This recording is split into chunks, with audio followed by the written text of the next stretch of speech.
Hello दोस्तों, नमस्कार। आपका स्वागत है आपके अपने YouTube channel target entrance exam पर। और दोस्तों यहाँ पर जैसे कि हम आपके प्रीवियस ईयर जो पेपर थे उनकी प्रैक्टिस कर रहे थे, तो यहाँ पर इसी को आगे बढ़ाते हुए यहाँ पर आज हम क्या 2016 का, ठीक है, 2016 का फर्स्ट पेपर सामान्य ज्ञान करने वाले हैं। ठीक है, 2016 का फर्स्ट पेपर जो इसमें हमारा सामान्य ज्ञान और हिंदी आता है, तो भाई हम आपका सामान्य ज्ञान पेपर करने वाले हैं 50 क्वेश्चन। तो चलिए पहला क्वेश्चन देखते हैं। संविधान में शिक्षा को रखा गया है, ठीक है, संविधान को शिक्षा को यहाँ पर कौन सी सूची में रखा गया? संघ सूची में, राज्य सूची में, संवर्ती सूची में, या फिर इनमें से कोई नहीं। और देखिए पेपर अभी हमारा आज जो नोटिस आया उस टाइप से आपका क्या है 9 अगस्त को ही होगा। ठीक है, अभी तो 9 अगस्त को ही हमारा पेपर आप फाइनल मानिए और अपनी तैयारी करिए। ठीक है, 2 दिन बचे हमारे पास, तो हम क्या करेंगे, बस प्रीवियस ईयर के जो पेपर हैं, प्रीवियस ईयर के जो पेपर हैं आपके, उनको आपको नहीं छोड़ना है। ठीक है, प्रीवियस के पेपर करना, और जो आपने पहले पढ़ रखा है, क्योंकि हमारे से पेपर काफ़ी बार पोस्टपोन हो चुका है, तो आपने पहले पढ़ रखा होगा ना, तो आपने जो पहले पढ़ रखा पहले आप उसका रिवीजन करिए। उसका रिवीजन करने के बाद आप प्रीवियस ईयर के पेपर करिए। इतना ही करिए आप बस इन 2 दिनों में, और आपका एग्जाम जो है बहुत ही अच्छे से होगा और गवर्नमेंट नंबर भी आएगा। संविधान में शिक्षा को देखिए, हमने आपको बताया था, इसका ऑप्शन नंबर सी बिल्कुल सही हो जाएगा, संवर्ती सूची में रखा गया। ठीक है, शिक्षा को जो है आपका संवर्ती सूची में रखा गया, जिसमें आपका क्या है कि दोनों ही मतलब राज्य और केंद्र दोनों ही इस पर मतलब कोई कानून वगैरह या फिर जो भी होता है इसके बारे में मतलब बना सकते हैं दोनों लोग। ठीक है, यहाँ पर क्या है आपका दोनों बना सकते हैं, हमने आपको पहले भी बताया था। ठीक है, 3 सूचियाँ होती हैं आपकी, संघ सूची, राज्य सूची और संवर्ती सूची। ठीक है, चलिए क्वेश्चन नंबर यहाँ पर सेकंड है, संयुक्त राष्ट्र सुरक्षा परिषद में अस्थायी सदस्यों का कार्यकाल होता है। ठीक है, संयुक्त राष्ट्र सुरक्षा परिषद में अस्थायी सदस्यों का कार्यकाल कितना होता है आप लोग बताइए यहाँ पर। ठीक है, कितना होता है बताइए यहाँ पर, तो इसमें आपका बी बिल्कुल सही हो जाएगा, 2 वर्ष। ठीक है, संयुक्त राष्ट्र सुरक्षा परिषद में जो अस्थायी सदस्य होते हैं उनका कार्यकाल कितना होता है? कार्यकाल उनका 2 वर्ष का होता है। ठीक है, यहाँ पर आपका दूसरे का ऑप्शन नंबर आपका बी बिल्कुल सही हो जाएगा। चलिए क्वेश्चन नंबर थर्ड है, यूनेस्को का मुख्यालय स्थित है। ठीक है, यूनेस्को का मुख्यालय कहाँ स्थित है आपको बताना है। यूनेस्को का मुख्यालय कहाँ स्थित है आपको बताना है, तो कहाँ पर स्थित है आपका? ऑप्शन नंबर फर्स्ट सही हो जाएगा, पेरिस में यूनेस्को का मुख्यालय स्थित है। चलिए क्वेश्चन नंबर 4 है, देखिए इनमें भी ज़्यादा कोई एक्सप्लेन करने वाली बात तो है नहीं। ठीक है, जो आपका है आंसर सीधे ही टिक करना है हमें। ठीक है, चलिए क्वेश्चन नंबर 4 है, बिरजू महाराज का संबंध किस शास्त्रीय नृत्य से है? बिरजू महाराज का संबंध किस शास्त्रीय नृत्य से है आप लोग बताइए। हमने प्रीवियस ईयर कुछ एग्जाम से भी करे थे, पेपर करे थे, उनमें भी ये क्वेश्चन आपका आया था। ये आपके किस शास्त्रीय नृत्य से संबंधित है? कथकली, कथक या फिर भारतीय नाट्यम या फिर भारतीय नाट्यम या फिर आपका मणिपुरी। तो फोर्थ का ऑप्शन नंबर आपका बी बिल्कुल सही हो जाएगा, ये हमारे कथक से संबंधित है। किससे कथक संबंधित है? कथक से। देखिए आपके क्या बिरजू महाराज हो गए, या फिर आपका बिंदाजी महाराज हो गए, या फिर आपका लक्ष्ू महाराज हो गए, ये सब आपको किससे संबंधित है? कथक से संबंधित हैं। चलिए क्वेश्चन नंबर 5 है, 1 मई को मनाया जाता है। कहने का मतलब है आपका 1 मई को आप कौन सा दिवस मनाते हैं? ठीक है, 1 मई को हम लोग कौन सा दिवस मनाते हैं आपका? 1 मई को आप लोग बताइए यहाँ पर। ठीक है, बताइएगा। तो यहाँ पर आपका 5th का ऑप्शन नंबर कौन सा सही हो जाएगा बताइए, आप लोग क्या मनाते हैं? ठीक है, यहाँ पर बिल्कुल ठीक है, सेकंड का 5 का ऑप्शन नंबर आपका भी बिल्कुल ठीक हो जाएगा। क्या है? अंतर्राष्ट्रीय श्रमिक दिवस। ठीक है, अंतर्राष्ट्रीय श्रमिक दिवस आपका 1 मई को मनाया जाता है।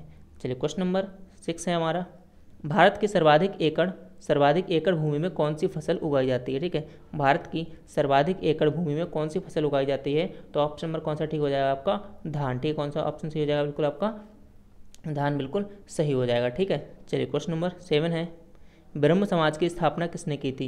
ये अभी हमने आपका जब 2000 का प्रीवियस ईयर पेपर करा था आपका 2015 का शायद, उसमें हम लोगों ने किया था। तो यहाँ पर ब्रह्म समाज की स्थापना किसने की थी आप बताइए। राजा राम मोहन राय, स्वामी विवेकानंद, स्वामी दयानंद सरस्वती, आपका राजगोपाल चट्टोपाध्याय। यहाँ पर बताइए, तो 7 का ऑप्शन नंबर आपका ए बिल्कुल सही हो जाएगा, राजा राम मोहन राय ने हमारे ब्रह्म समाज की स्थापना की थी। ठीक है, राजा राम मोहन ने ब्रह्म समाज की स्थापना की थी। और यहीं पे अगर मैं बात करूँ यहाँ पर आपका, तो स्वामी विवेक जहाँ पर मतलब स्वामी विवेकानंद है। ठीक है, स्वामी विवेकानंद, और यहाँ पर स्वामी दयानंद सरस्वती। स्वामी दयानंद सरस्वती ने आपका क्या आर्य समाज की स्थापना की? किसकी? आर्य समाज की स्थापना की। और इन्होंने बेलूर क्या आपका बेलूर, सॉरी यहाँ पर बेलूर मठ, ठीक है, बेलूर मठ की स्थापना की। चलिए यहाँ पर क्वेश्चन नंबर आपका 7th का ऑप्शन नंबर ए बिल्कुल सही हो जाएगा। और इन्होंने कब की थी राजा राम मोहन राय ने? ये भी आप याद रख लीजिएगा, कभी कभी ये भी आपसे पूछ लिया जाता है।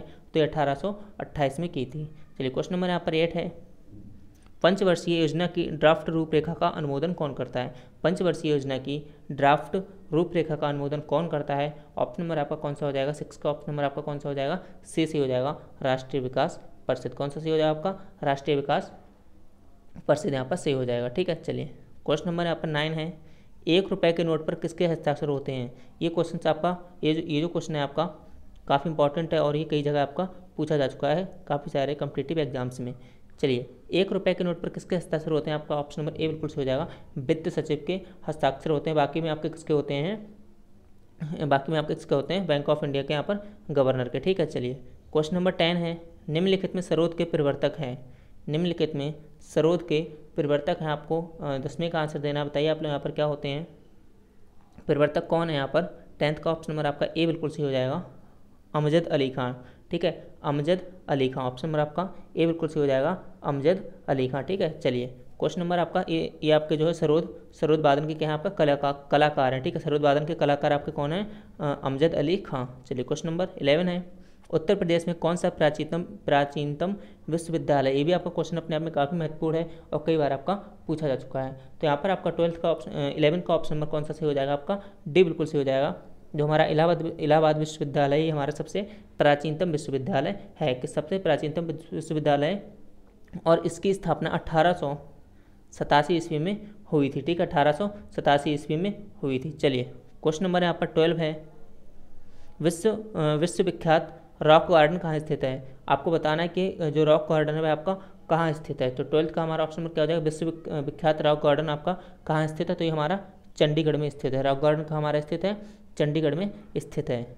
चलिए क्वेश्चन नंबर 13 है, मुद्रा का क्या तात्पर्य है, मुद्रा का क्या तात्पर्य है, मुद्रा से हम क्या समझते हैं, ठीक है, मुद्रा का क्या तात्पर्य है। तो देखिए मुद्रा का क्या तात्पर्य है, मूल्य का मापक, मूल्य का मापक। यहाँ पर आपका मुद्रा का तात्पर्य क्या हो जाएगा, मूल्य का मापक, मतलब कि पैसे को हम किस रूप से कहते हैं, जिससे दैनिक जीवन में जो हम खरीद बिक्री होती है, ठीक है, तो उस टाइप से आपका क्या है।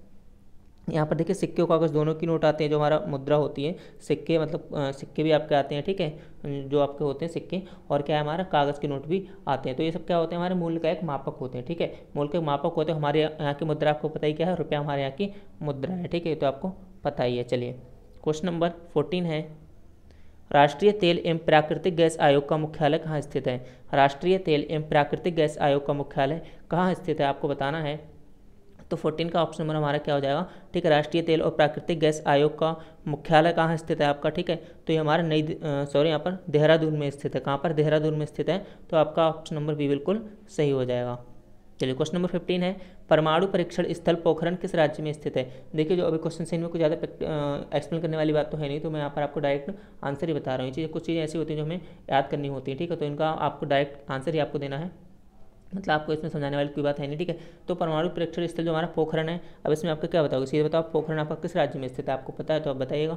और नेगेटिव मार्किंग 1/3 की है, तो हम कोशिश करेंगे कि गलत आंसर ना दें, ठीक है, तुक्का ना लगा। चलिए क्वेश्चन नंबर यहाँ पर 15 का ऑप्शन नंबर आपका बी से हो जाएगा, राजस्थान। पोखरण हमारा किस राज्य में स्थित है, राजस्थान में हमारा स्थित है, ठीक है। चलिए क्वेश्चन नंबर 16 है, कौन सा राज्य लोक नृत्य गरबा से संबंधित है, ठीक है, कौन सा राज्य लोक नृत्य गरबा से संबंधित है। 16 का ऑप्शन नंबर आपका क्या हो जाएगा, गुजरात। चलिए क्वेश्चन नंबर 17 है, 52 में, ये सारे हमने ना प्रैक्टिस सेट्स में आपको ये लोक नृत्य वगैरह हैं, ये सारे जो हमने प्रैक्टिस सेट उस टाइम हम कर रहे थे, उसमें आपके सारे हमने कराया है, प्रैक्टिस सेट जाके देख लीजिए, ठीक है, वहाँ पर भी हमने आपके कराए हुए हैं, काफ़ी इंपॉर्टेंट क्वेश्चन हैं आपके सभी। ये क्वेश्चन नंबर 17 है 52 में संविधान संशोधन का विषय है, ठीक है, 52 में संविधान संशोधन का विषय हमारा क्या था यहाँ पर, दल बदल विधेयक, क्या था, दल बदल विधेयक। चलिए क्वेश्चन नंबर यहाँ पर 18 है, एक बिल ने जिसमें 4 भाषाओं को 8वीं अनुसूची में शामिल किया था, ठीक है, एक बिल था जिसमें क्या है 4 भाषाओं को 8वीं अनुसूची में शामिल किया गया था, तो राष्ट्रपति की सहमति प्राप्त की है ये 4 भाषाएं, मतलब कि जिन्हें क्या है 4 भाषाओं को हमने जब इनको 8वीं अनुसूची में पहले नहीं थी, 8वीं अनुसूची द्वारा इन 4 भाषाओं को जोड़ा गया है। कौन सी 4 भाषाएं हमारी थी ये आपको बताना है, ठीक है, ये आपको बताना है। तो कौन सी 4 भाषाएं थी हमारी, देखिए बताइए आप लोग कौन सी थी। तो इसमें हमारा ऑप्शन नंबर आपका जो 18 है कौन सा सही हो जाएगा, बताइए आप लोग। देखिए इसमें हमारा क्या है, बोडा संथाली मैथिली और डोगरी, ठीक है, मैथिली डोगरी संथाली और बोडा को इन्हें जो है हमारा 4 भाषाएं ने 8वीं सूची में जोड़ा गया था, ठीक है। तो ऑप्शन नंबर इसका सी बिल्कुल सही हो जाएगा, बोडा संथाली मैथिली और डोगरी, ठीक है, बोडा संथाली मैथिली और डोगरी। चलिए क्वेश्चन नंबर यहाँ पर 19 है, 91 में, ठीक है, 91 में संविधान संशोधन के तहत संसद में पारित विधेयक ने मंत्रिपरिषद के आकार को सीमाबद्ध किया है, ठीक है, जो हमारा पारित विधेयक होता है उसने मंत्रिपरिषद के आकार को सीमाबद्ध किया है, मतलब कि आपका संसद और राज्य विधानसभा का 10%, संसद और राज्य विधानसभा का 15%, या फिर लोकसभा का केंद्र में 10% या लोकसभा का केंद्र में 15%, ठीक है। यहाँ पर बताइए। चलिए क्वेश्चन नंबर यहाँ पर 19 है आपका। 19 आपने बताइएगा क्या हो जाएगा आपका, 19 बताइए। ठीक है, 19 बताइए इसमें आपका क्या हो जाएगा। तो इसमें देखिए था क्या, जो हमारा 91वें संविधान संशोधन के तहत इसमें क्या था, केंद्र तथा राज्य में, ठीक है, जो मंत्री परिषदों की संख्या थी क्रमशः आपका क्या थी, लोकसभा में आपकी, मतलब अगर मैं बताने बात करूँ क्रमशः आपकी, मतलब क्रमशः मतलब पहले हम लोकसभा की बात करेंगे तो लोकसभा की आपकी कितनी थी, 15% थी, जहाँ की आपकी, ठीक है, लोकसभा तथा विधानसभा की, एक मिनट यहाँ पर दोनों की है हमारी, जो हमने दोनों की यहाँ पर कितनी है, लोकसभा और विधानसभा की संख्या का 15%, ठीक है, लोकसभा तथा आपका जो क्या है विधानसभा की संख्या का 15% होगा। मतलब कि अगर आपका जहाँ सदस्यों की संख्या 40 है वहाँ पर आपका अधिकतम मंत्रियों की संख्या कितनी, 12 होगी। वरना क्या होता था, पता लगा हमने कितने ही मंत्री बना दिए। ठीक है, ऐसा नहीं है, ऐसा नहीं है। आप मतलब एक इनका वो है, सीमाबद्ध है, ठीक है, कितने ही मंत्री बना सकते हो। ऐसा नहीं कि आपने सभी को मंत्री बना दिया।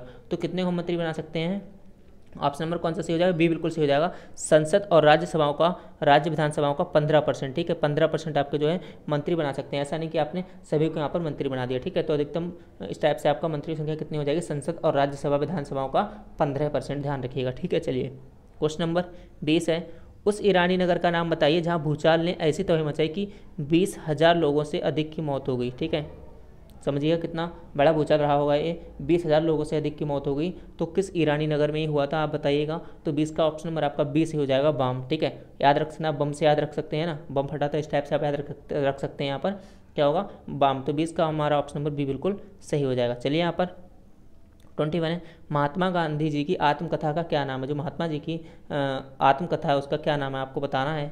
ठीक है, महात्मा गांधी की आत्मकथा यहाँ पर आपको बताना है। ठीक है, ये आपकी गुजराती भाषा में लिखी गई थी। ठीक है, गुजराती भाषा में लिखी गई थी, बताइए यहाँ पर। ठीक है, बताइए क्या हो जाएगा आपका, क्या हो जाएगा आपका। तो यहाँ पर महात्मा गांधी जी की जो आत्मकथा है इसका नाम क्या है, 21 का सी बिल्कुल सही है, my experiment with truth. My experiment with truth यहाँ पर है, महात्मा गांधी जी की आत्मकथा का नाम क्या हो जाएगा, माई एक्सपेरिमेंट विद ट्रुथ। ठीक है, चलिए क्वेश्चन नंबर 22 है, नासा ने लोहित ग्रह मंगल में, नासा ने लोहित ग्रह मंगल में जीवन उपयोगी, ठीक है, जीवन उपयोगी वातावरण के साक्ष्य की खोज में एक रोवर भेजा है, उसका क्या नाम है, उसका क्या नाम है 22। तो यहाँ पर उसका क्या नाम है आपका, पाथ फाइंडर। ठीक है, सॉरी पाथ फाइंडर है। ठीक है, पाथ फाइंडर आपका क्या है, पाथ फाइंडर। ठीक है, पाथ फाइंडर। क्वेश्चन नंबर आपका 22 का ऑप्शन नंबर आपका डी बिल्कुल सही हो जाएगा। ये आपका इन्होंने क्या किया था 2003, ठीक है, 2003-4 में मंगल ग्रह का अध्ययन करने के लिए यहाँ पर इन्होंने रोवर भेजा था। कब भेजा था, 2003 और 4 के बीच। चलिए क्वेश्चन नंबर यहाँ पर 23 है, नेफ्रोलॉजी, नेफ्रोलॉजी में निम्नलिखित में किसका अध्ययन किया था। देखिए जिसकी लास्ट में आपका लॉजी लगा होता है, लास्ट में लॉजी लगा होता है, तो हमारा वह क्या होता है, अध्ययन से संबंधित होता है। तो 23 का आपका नेफ्रोलॉजी पूछा गया। और नेफ्रोलॉजी हमने आपको बताया था ये हमारा ब्लड से संबंधित है, हमने आपको मॉक टेस्ट कराया था, उसमें आपको बताया था कि नेफ्रोलॉजी जो है किसका अध्ययन किया जाता है, नेफ्रोलॉजी में आपका ब्लड का अध्ययन किया जाता है। क्वेश्चन नंबर 24 है, सर्वाधिक प्राचीन पुराण कौन सा है। ठीक है, ये हमारे पुराण दिए गए, तो इसमें सर्वाधिक जो प्राचीन पुराण है वह आपका कौन सा है, आपको बताना है। तो आपका 24 का ऑप्शन नंबर क्या हो जाएगा, आपका मत्स्य पुराण जो है हमारा सर्वाधिक प्राचीन पुराण है। ठीक है, सर्वाधिक प्राचीन पुराण हमारा क्या है आपका, मत्स्य। ठीक है, मत्स्य हमारा सबसे प्राचीन पुराण है। चलिए हमारे कितने पुराण हैं आपके, 18 हैं। ठीक है, चलिए क्वेश्चन नंबर यहाँ पर 25 हो जाएगा, निम्नलिखित में से कौन सा युग्म सही नहीं है। ठीक है, हमें बताना है कि इसमें से कौन सा हमारा युग्म जो है बिल्कुल सही नहीं है। ठीक है, तो आपका बड़ा इमाम बाड़ा कहाँ है, निसात बाग कहाँ है, फिरोज शाह कोटला कहाँ है, आपका हुमायूं का मकबरा कहाँ है। तो हमारा देखिए जो सबसे पहले बड़ा इमाम बाड़ा है वह आपका कहाँ है, लखनऊ में है। ठीक है, बड़ा इमाम बाड़ा हमारा कहाँ है, लखनऊ में है। और आपका जो निसात बाग है वह आपका कहाँ है, जम्मू कश्मीर में। ठीक है, और फिरोज शाह कोटला मैदान जो हमारा मतलब फिरोज शाह कोटला, ठीक है, फिरोज शाह कोटला हमारा कहाँ है, दिल्ली में। और हुमायूं का जो मकबरा है वह आपका कहाँ है, इलाहाबाद में है। वह आपका कहाँ है, यहाँ पर इलाहाबाद में है। तो यहाँ पर ये मतलब ये सारी चीज़ें पूछी गई हैं, तो इसमें से ये बताया कि कौन सा युग्म सही नहीं। इसके अकॉर्डिंग ये सारी चीज़ें थी, इसमें से आपको बताना है कि इसमें से हमारा कौन सा सही नहीं है। ठीक है, कौन सा सही नहीं है। तो देखिए जो इसमें आपका ऊपर का 3 तो ठीक है कि बड़ा इमाम बाड़ा लखनऊ में है, निसात बाग जम्मू कश्मीर में, फिरोज शाह कोटला दिल्ली में। लेकिन जो हमारा हुमायूं का मकबरा है, ठीक है, हुमायूं का मकबरा है आपका इलाहाबाद ना होकर कहाँ है, आपका नई दिल्ली में है। हुमायूं का मकबरा आपका कहाँ है, नई दिल्ली में है। तो हमारा यहाँ पर 4th वाला गलत हो जाएगा। ठीक है, आपको क्वेश्चन बहुत ही ध्यान से पढ़ना है। तो हमारा जो हुमायूं का मकबरा है वह आपका कहाँ है, वह आपका कहाँ है, नई दिल्ली में है। ठीक है, चलिए क्वेश्चन नंबर यहाँ पर 26 देखते हैं क्या है आपका, हुमायूं का मकबरा कहाँ, नई दिल्ली में है। 26 का, चलिए 26 देखिए। ठीक है, क्वेश्चन 6 बताइए आपका, अपकृत्य कानून में एक महत्वपूर्ण मामला था और पूर्ण देयता के नियम सिद्धांत को प्रस्तुत करने का कारण था। बताइए यहाँ पर 26 का आपका ऑप्शन नंबर क्या हो जाएगा, 26 का कौन सा आपका ऑप्शन नंबर सही होगा। ठीक है, ठीक है, बताइए आप लोग, तो क्या हो जाएगा, ए बिल्कुल सही हो जाएगा। MC मेहता बनाम भारत संघ, MC मेहता बनाम भारत संघ, इसका ऑप्शन नंबर आपका ए बिल्कुल सही हो जाएगा। 26 का ऑप्शन नंबर आपका ए बिल्कुल सही हो जाएगा। ठीक है, चलिए क्वेश्चन नंबर 27 है, चंद्रप्रभा मृगवन भारत के किस राज्य में स्थित है। चंद्रप्रभा मृगवन भारत के किस राज्य में स्थित है। 27 का आप लोग बताइए, चंद्रप्रभा मृगवन। ठीक है, तो चंद्रप्रभा मृगवन आपका हमारा उत्तर प्रदेश में स्थित है। कहाँ है, उत्तर प्रदेश में स्थित है। ऑप्शन नंबर ए बिल्कुल आपका सही हो जाएगा, चंद्रप्रभा मृगवन। चलिए क्वेश्चन नंबर 28 है, अर्जुन पुरस्कार किस क्षेत्र में दिया जाता है। अर्जुन पुरस्कार किस क्षेत्र में दिया था, तो ये तो काफ़ी फेमस है, उम्मीद है आपको पता होगा। तो अर्जुन पुरस्कार हमारा क्या है, खेल कूद में दिया जाता है। ठीक है, अर्जुन पुरस्कार हमारा खेल कूद में दिया जाता है, मतलब आपका स्पोर्ट्स में दिया जाता है। चलिए क्वेश्चन नंबर 29 है, भारत कोकिला के नाम से किसे जाना जाता है। ठीक है, भारत कोकिला नाम से किसे जाना जाता है। और फिर आप लोग बताइएगा कि सुर कोकिला है उन्हें भी किस मतलब सुर कोकिला के नाम से किसे जाना जाता है। 29 का अभी आप लोग ऑप्शन बताइएगा, इसमें क्या होगा आपका। ठीक है, तो देखिए भारत कोकिला नाम से क्या सरोजनी नायडू को जाना जाता है, किसे, सरोजनी नायडू को जाना जाता है। और मैंने आपसे सुर कोकिला पूछा था, तो सुर कोकिला से हमारा लता मंगेशकर जी जानी जाती हैं।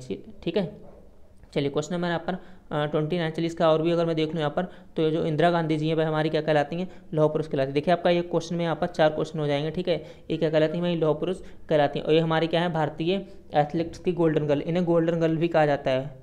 PT ऊषा को आपका क्या है, गोल्डन गर्ल भी कहा जाता है। इंदिरा गांधी को यहाँ पर लौह, ठीक है, मतलब लौह महिला कहा जाता है। लता मंगेशकर हमारी जी क्या है, स्वर कोकिला हैं। और सरोजिनी नायडू क्या है, हमारी भरत कोकिला। तो यहाँ पर आपके 4 क्वेश्चन के मतलब 4 क्वेश्चन हमारे हो गए। चलिए क्वेश्चन नंबर 30 है, हैजा रोग से शरीर का कौन सा अंग प्रभावित होता है। हैजा रोग से शरीर का कौन सा अंग प्रभावित होता है, ये आपको बताना है। तो इसमें कौन सा अंग प्रभावित होता है, हमारा आंत। चलिए क्वेश्चन नंबर 31 है, राज्यसभा सदस्यता के लिए न्यूनतम आयु कितनी होनी चाहिए। ठीक है, मिनिमम आयु पूछिए। ठीक है, राज्यसभा की सदस्यता के लिए, तो यहाँ पर मिनिमम आयु आपके 30 वर्ष होनी चाहिए। चलिए 32 है, निम्नलिखित में से कौन सा, देखिए जहाँ पर मुझे लगता है आपको एक्सप्लेन करने की जरूरत है वहाँ पर मैं आपके लिए एक्सप्लेन कर रहा हूँ। और वरना आप जो डायरेक्ट हो सकते हैं उनको आपको डायरेक्ट टिक यहाँ पर लगाना है। ठीक है, जो चीज़ें आपको डायरेक्ट याद करनी है। चलिए निम्नलिखित में से कौन सा 4 वेदों में शामिल नहीं है। हमारे 4 वेद है। ठीक है, आपके कौन कौन से हैं, आपका ऋग्वेद, ठीक है, ऋग्वेद है हमारा, और क्या आपका सामवेद है। ठीक है, सामवेद है, और आपका क्या अथर्ववेद है, और चौथा कौन सा आपका यजुर्वेद है। कौन सा हमारा यजुर्वेद, चौथा हमारा वेद है। ठीक है, चौथा हमारा वेद है कौन सा आपका यजुर्वेद, मतलब आपका आयुर्वेद नहीं है। तो हमारा इसमें ऑप्शन नंबर डी बिल्कुल सही हो जाएगा। चलिए क्वेश्चन नंबर 33 है, निम्नलिखित में से कौन सा जैन धर्म से संबंधित नहीं है। त्रिपिटक, त्रिरत्न, त्रिगुण या फिर त्रिमूर्ति। 33 का आप लोग बताइएगा, निम्न में से कौन सा हमारा जैन धर्म से संबंधित, जैन धर्म से संबंधित है, मतलब कौन सा हमारा जैन धर्म से संबंधित है। तो हमारा त्रिरत्न जो है आपका वह जैन धर्म से संबंधित है। त्रिरत्न जो है हमारा जैन धर्म से संबंधित है। ठीक है, जैन धर्म से संबंधित है। एक इसको आपका सम्यक ज्ञान जो होता है, ठीक है, सम्यक ज्ञान, सम्यक ज्ञान को ही आपका क्या है, त्रिरत्न कहा गया है। त्रिरत्न यहाँ पर कहा गया है। ठीक है, चलिए क्वेश्चन नंबर, त्रिपिटक जो है हमारा ये बौद्ध धर्म से संबंधित है। ये हमारा त्रिपिटक जो बौद्ध धर्म से संबंधित है, और त्रिरत्न हमारा जैन धर्म से संबंधित है। ठीक है, त्रिरत्न हमारा क्या है, जैन धर्म से संबंधित है। चलिए 34 है, निम्नलिखित में कौन सी सिखों की पवित्र धर्म पुस्तक है। ठीक है, सिखों की पवित्र धर्म पुस्तक हमें बताना है, आपको धर्म पुस्तक बताना है यहाँ पर, जो कि सिखों की पवित्र है यहाँ पर। तो यहाँ पर 34 का आप लोग बताइए कौन सा, बताइए यहाँ पर 34। ठीक है, 34 आप लोग बताइएगा, पहले ना खुद करने की कोशिश करिएगा। ठीक है, आपने भी काफ़ी पढ़ रखा होगा। तो यहाँ पर ऑप्शन नंबर बी बिल्कुल सही हो जाएगा। गुरु ग्रंथ साहिब जो है ये हमारे सिखों की पवित्र धर्म पुस्तक है, गुरु ग्रंथ साहिब। चलिए गुरु ग्रंथ साहिब। चलिए क्वेश्चन नंबर 35 है, अग्निग्रह किस, ठीक है, अग्निग्रह किस धर्मावलंबियों का पूजा स्थल है। बताइए आप लोग, अग्निग्रह किस धर्मावलंबियों का पूजा स्थल है। 35 का ऑप्शन नंबर आपका डी से हो जाएगा, पारसी। ठीक है, पारसी। चलिए क्वेश्चन नंबर 36 है, राष्ट्रीय प्रतीक चिन्ह में सत्यमेव जयते किस स्थान पर अंकित है। बताइए, ऐसे क्वेश्चन आते हैं। ठीक, इतने ही सरल क्वेश्चन आएंगे, कोई ज़्यादा हार्ड नहीं आने वाले हैं, आपको घबराना नहीं है, बहुत अच्छी तैयारी करनी है। जितने प्रीवियस ईयर के क्वेश्चन हैं या फिर पेपर हैं उनको आपको करना है।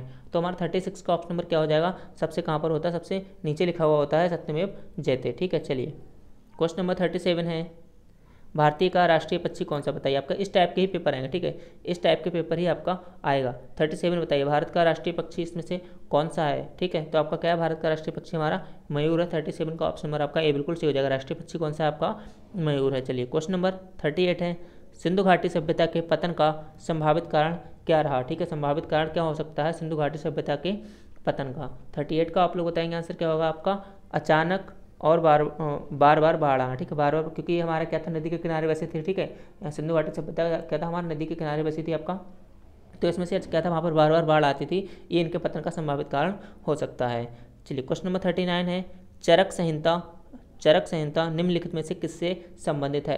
39 आप लोग बताएंगे यहाँ पर क्या है हमारा, तो आपको पता है चरक, ठीक है, ये का हमारा क्या है, हमारा चिकित्सा से संबंधित है, ठीक है, किससे, चिकित्सा से संबंधित है, ठीक है। और चरक आयुर्वेद का जो चरक जो था हमारा, वह आयुर्वेद का प्रकांड मतलब विद्वान था, ठीक है, जो हमारे कनिष्क के राज दरबार में यहाँ पर राज्य वैद्य थे, ठीक है, राज्य वैद्य यहाँ पर थे कौन, चरक आपका, ठीक है। तो चरक संहिता निम्नलिखित में किससे संबंधित है आपका, चिकित्सा से संबंधित है। चलिए क्वेश्चन नंबर 40 यहाँ पर, पृथ्वी की सतह पर या समीप वायुमंडल का यहाँ पर जोन होगा ये, ठीक है, क्या का जोन है, जोन मंडल मतलब निम्नलिखित है।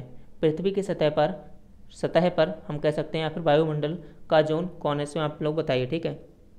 तो ऑप्शन नंबर इसमें क्या हो जाएगा बताइए, जैव मंडल। ऑप्शन नंबर क्या हो जाएगा हमारा, जैव मंडल पृथ्वी का वह भाग है जहाँ पर जीवन पाया जाता है, ठीक है, जहाँ पर जीवन पाया जाता है, ठीक है, ये पृथ्वी का कौन सा भाग है जहाँ पर जीवन पाया जाता है, मतलब जहाँ पर जीवन पाया जाता है क्या है, जैव मंडल, ठीक है, क्या है आपका, जैव मंडल, जो कि आपका क्या है, पृथ्वी की सतह पर है। चलिए क्वेश्चन नंबर 41 है हमारा, 50 क्वेश्चन हमें करने जो हमारे पेपर फर्स्ट में आते हैं सामान्य ज्ञान में।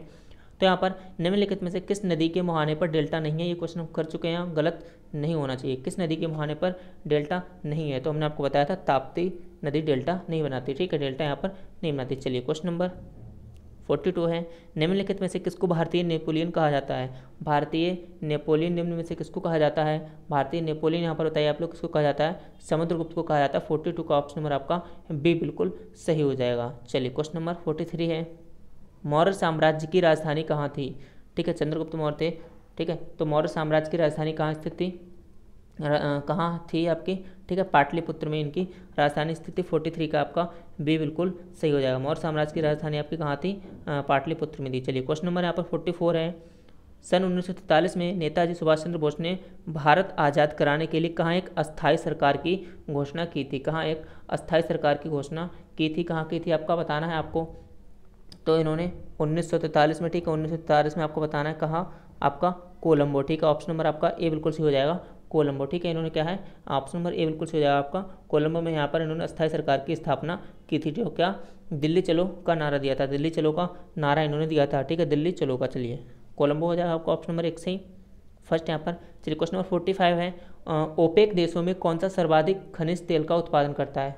ओपेक देशों में कौन सा देश सर्वाधिक खनिज तेल का उत्पादन करता है, ठीक है, बताइए यहाँ पर। 45 का ऑप्शन नंबर सी बिल्कुल सही हो जाएगा, सऊदी अरब, ठीक है, सऊदी अरब। चलिए फटाफट कर लीजिए, 4 क्वेश्चन बचे हैं और आप लोग ने बहुत ही अच्छी तैयारी करी है, बस क्या हमारे 2 दिन ही बचे हैं, ठीक है, 2 दिन ही बचे हैं, 7 और 8 यहाँ पर बचे हैं आपका, तो एक बेहतरीन आपको तैयारी करना है। चलिए क्वेश्चन नंबर यहाँ पर 46 का ऑप्शन नंबर क्या हो जाएगा आपका, सुप्रसिद्ध इतिहासकार अल-बरूनी किसकी सेना के साथ भारत आया था, ये महमूद गजनवी के साथ भारत आया था, ठीक है, महमूद गजनवी के मतलब किसकी सेना के साथ भारत आया था, तो ये महमूद गजनवी की सेना के साथ भारत आया था। क्या नाम है आपका, और इतिहासकार था सुप्रसिद्ध आपका अल-बरूनी, ठीक है, अल-बरूनी, ध्यान रखना आपको, अल-बरूनी। चलिए 47 है, फतेहपुर सीकरी किसने बनवाया था, फतेहपुर सीकरी किसने बनवाया था, फतेहपुर सीकरी किसने बनवाया था, ठीक है, फतेहपुर सीकरी किसने बनवाया था, ठीक है, बाबर ने, जहांगीर ने या फिर हुमायूं ने। तो 46 का ऑप्शन नंबर सही हो जाएगा आपका, क्या बनाया था, किसने बनवाया था आपका, इनमें से कोई नहीं, मतलब आपका किसने बनवाया था फतेहपुर सीकरी, आपका अकबर ने, ठीक है, किसने बनवाया था आपका, अकबर ने, किसने बनवाया था आपका, अकबर ने बनवाया था, अकबर ने इसकी स्थापना की थी, जो आपका